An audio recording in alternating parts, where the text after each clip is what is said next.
We all operate based on a very strange yet very powerful human trait: unsatisfactoriness. This ability, if you want, of always being dissatisfied with how things are. This is, in my belief, the root of societal development. And yet, this very same trait is the exact one that prevents us to actually enjoy what we've created. So, is this unsatisfactoriness a feature or a bug in our human development? Well, of course, it's not easy, right? But if you think about it, the problem comes really from this duality of our nature, right? The nature of a human being. We unfortunately are so used to treating the present reality as an obstacle in the way to a better future. We simply don't realize that this present is all there ever is, really. And if we continue like this forever, we never really get to live. Very fast, this conversation gets maybe too abstract and too philosophical. So I will give you a very basic example that everyone can resonate with. I stayed with my kids this weekend, and I had to deal with some house chores, right? Some, washing some laundry, drying it, cooking for the kids, just things that everyone could resonate with, right? And interestingly enough, I enjoy doing that. I enjoy taking care of things around the house. So the problem was not in the fact that I was not enjoying doing those things. I really enjoy, especially the cooking part. And yet, because I had a lot of things planned in my mind and I wanted to do many things, they started to pile up together, right? And I was almost trying to do all of them together at some point, right? It felt like this pressure of doing this and then that, but the gap between this and that became so narrow in my mind that I was almost forcing, simultaneous things to happen at once, right? I was doing this, and then at the same time, my mind was going to the next thing, and then the next thing, and the next thing. And this tension, the fact that the mind is somehow hijacked by this low-level planning of doing things, this is incompatible with actually enjoying doing the task at hand, right? Because we are always doing that. I was always thinking ahead. I was not really taking my time to enjoy, the simple fact that I was doing something simple, right? Yet rewarding for me. I was robbing myself from this pleasant energy, from this pleasant state, because I was thinking ahead, because I was already jumping in my mind in executing the next task that I had in my plan, because I wanted to do more, right, than actually do fully engaged what I was actually doing at the time. And if you think about it, there is not much more efficiency from actually operating like this in life, because you're doing a worser job, right? A bad job when you are actually doing the task, because you're not fully concentrated on it. And it doesn't make that one better or fulfilling if you think about the next one, but rather it messes up your state, your mood, because you are maybe doing something stupid and you are becoming like negligent and reckless, and you are then dissatisfied with the actual work, and then more things start to pile up, and you're always living in this kind of constant rush, in constant doing, in constant executing, in never actually spending really, the time in being with that moment, right? In my case, like cooking, like actually enjoying the process. So I think this is a struggle that we are all facing, at least people who are living in this fast-paced modern society where you have to do a lot of stuff all the time. The paradox for me is very intriguing, is that the more things we can do per unit of time, the less time we really have perceptually, right? In terms of actually experiencing it, in terms of actually enjoying it. Everything gets scheduled, everything gets a certain amount of estimated time that has to be done, then in that time. And we get the feeling, or we project this false reality into our lives, in which we live with the impression that if we can do more things, we are more productive. But towards what end? What's the ultimate goal? Why are we doing this? And my take on it is just because we can. As simple as that. Because we can do more things in less time, we tend to do it. So the problem of a modern human being who has work to do, who has a family to take care of, it's not that they have too many things to do, but rather that they can increase the efficiency for each of the tasks that they are doing constantly, then, and in this case, like increasing the number of things that can be executed per unit of time. And we get addicted to this small, intangible and irrelevant, ultimately, improvement. We get addicted to it. We get this kind of dopamine reward from seeing things happening faster than we are used to. Now it takes me 15 minutes instead of 20 minutes to cook, right? I'm much more efficient because in those 5 minutes, I can do more things.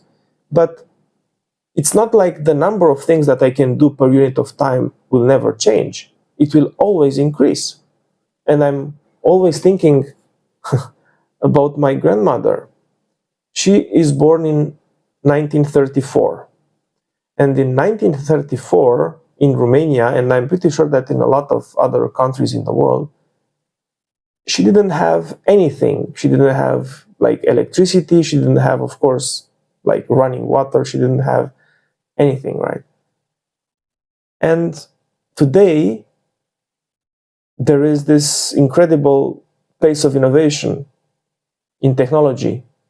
And she lives with this pace of innovation. Of course, she's not integrating it, but she lives with it, right? It's in her age still. It's in her life still. Like artificial intelligence and non-human entities being able to orchestrate the entire world without constant human input. So in terms of productivity per unit of time,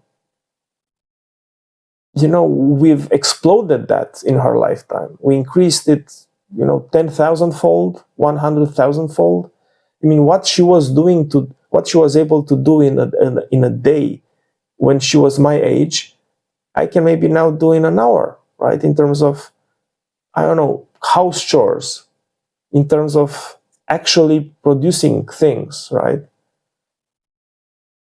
And it's impressive because it doesn't look to me that I'm happier because I can do more things. I don't think human unhappiness in the past came from not being able to do 10,000 things in one day, for sure. And that will never be the case. So is this kind of false promise that for some reason we are able to continue to sell to ourselves, that if we can do more, right, we will have fuller lives, we will live better, and it's fascinating for me that we can continue to lie to ourselves. So it must be like a root cause for this, right? And I think there is this kind of biological wiring of not enoughness. This not enoughness is wired into our brains. The fact that we can never be content with what we have is, from evolutionary perspective, a human feature. It's a feature that took us to modern civilization.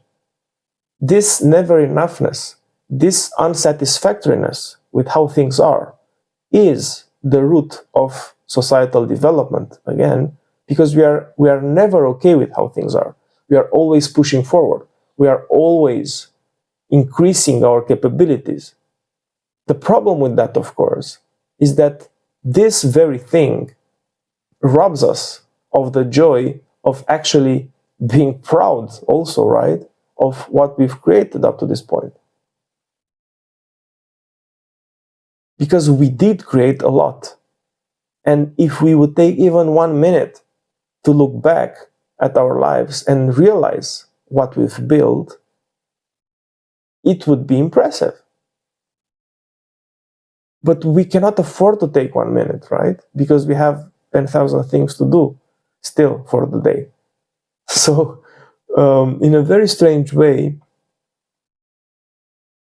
this hour that I take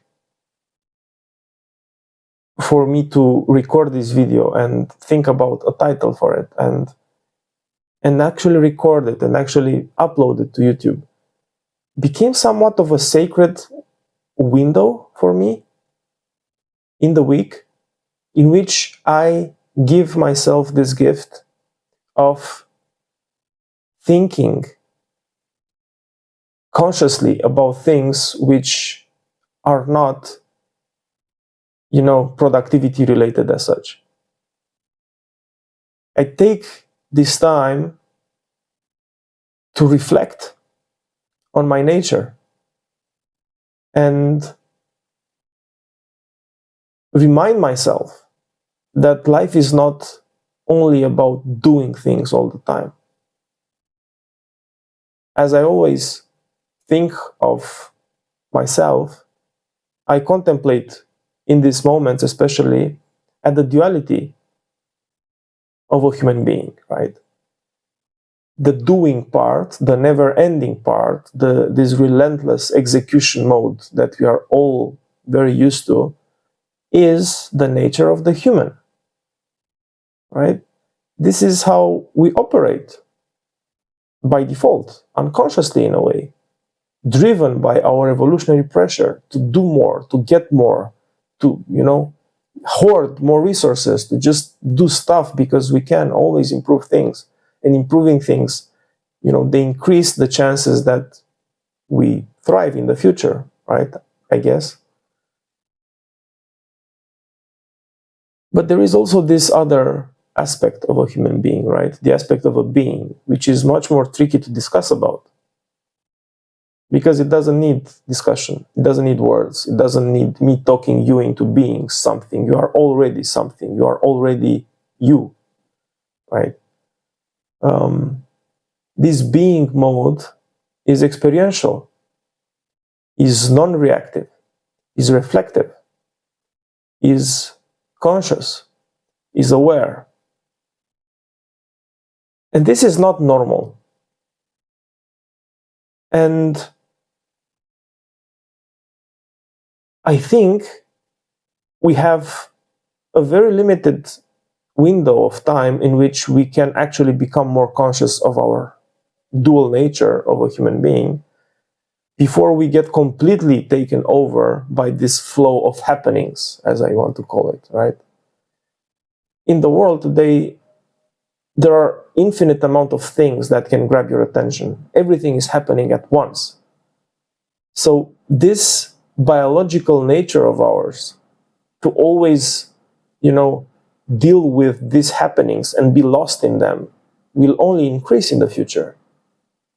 So these moments, the ones that I take, and I challenge you to take as well, in which you reflect whether this is all there is, really, I think they are very precious. And they are very difficult to maintain. Even for me, I postponed, this video, this recording, just because I had a lot of other things to do. And they start to take priority in my life. And I start to have a more difficult time to justify and reason even for myself. Why should I take this hour? Even if it's just 1 hour in 1 week, right? It still looks like a lot. It still looks like a lot of time in which I'm not doing anything.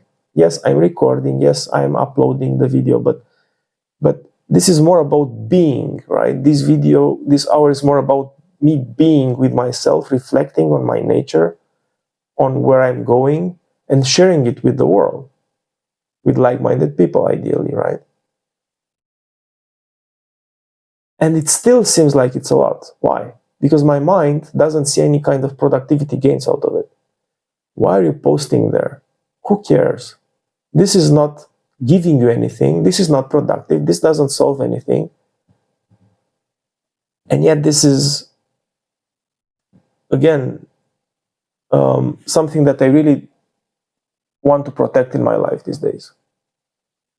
I care a lot about this hour because this hour is a point in time where time stops somehow, in which I can reflect, in which I can think deeper, in which I can challenge my own biases, in which I can maybe realize in real time about my predisposition to go with a certain narrative that makes sense, and also to be truthful with myself and implicitly with you against what I believe to be, the truth behind some of my day-to-day reality.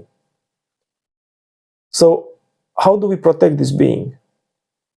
How do we not get lost in the doing?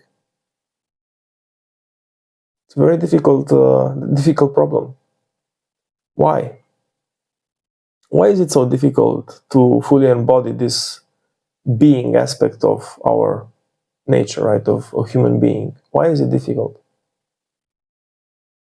Because it's a very non-intrusive state of existence. This being doesn't give you anything in return in the interest of the mind's interpretation, right? The mind is only occupied and obsessed with the doing, with results, with tangible, with measuring, with assessing, with contrasting, with realizing, with judging, with commenting. Being, the being side of you, doesn't need anything.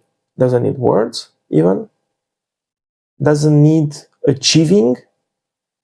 It just experiences. It just observes and experiences without commenting, without judging, without contrasting, without labeling, without this overlay of the mind that you take for granted, that you think you cannot go without. It is possible to exist and fully enjoy this life and this moment and everything about it without thinking about it, without always evaluating its return for you, without thinking that you are wasting time. There is no such thing as a wasted time. There is no such thing as wasted time. If you inherit, if you inhabit this moment fully and realize its preciousness, you cannot consider it a wasted time, because this is all there is. Arguably, this is more important than any other time. In my case, in the week, of course, I appreciate hugely time that I spent with my family and with, in close relationships. And at the same time, I also enjoy a lot this time, because this is time invested in me, in the relationship I have with myself. And it's as important as any other time in which I'm being caught in the flow of happenings, right? In the flow of life, in the external flow of life, where everything is happening at all time. I need to engage in it because I'm a part of it. And I need to be a functional member of the society, and I need to do things all the time also, of course. But I recognize how precious not doing things all the time also is.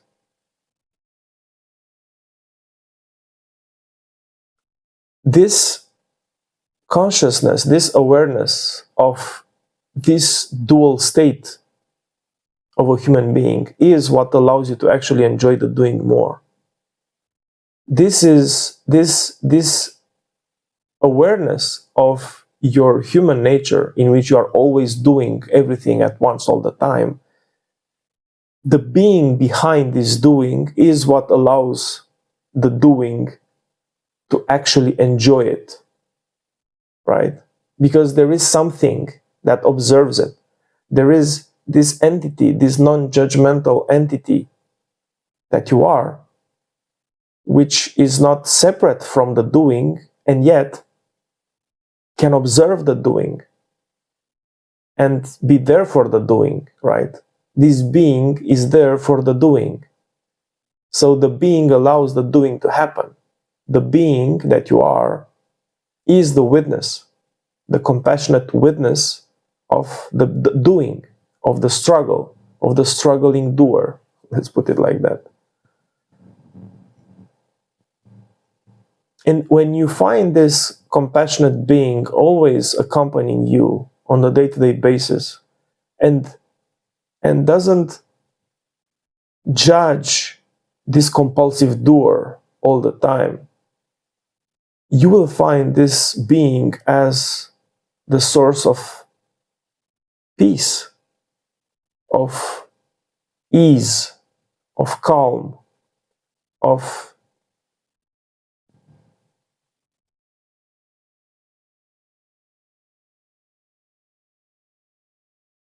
life.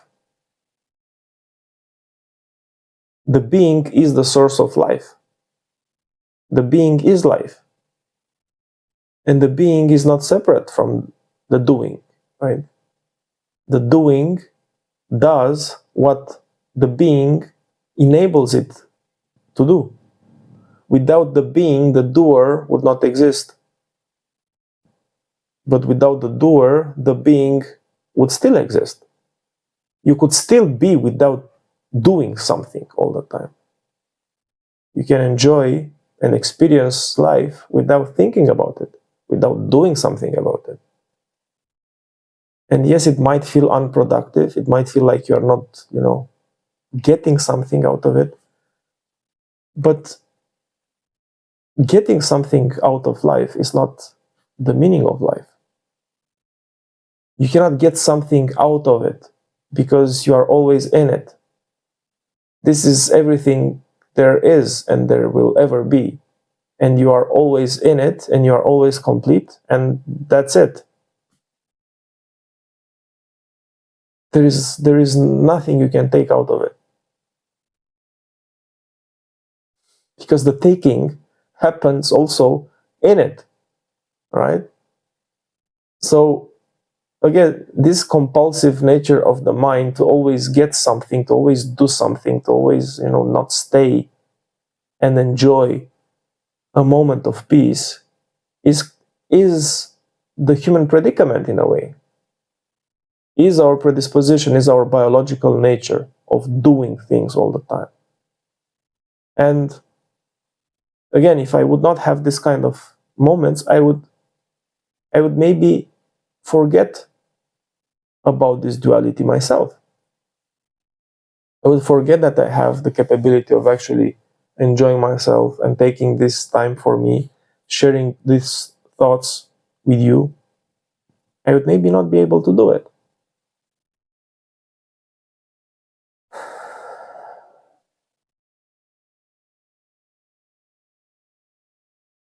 just realize that there is something beyond the doing of the day-to-day.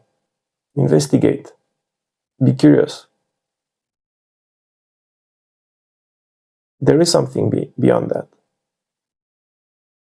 And that thing is precious, more precious than you can imagine, because it enables everything else. It enables experience itself to happen. And you only have experience in life. There is nothing beyond experience. And if you are aware of the experience from this state of just simple recognition of it, and you're not being fooled by your mind, and be caught in this flow of happenings all the time, and you detach from it, and you look at it and you enjoy observing it, it's such a joyful state to be in.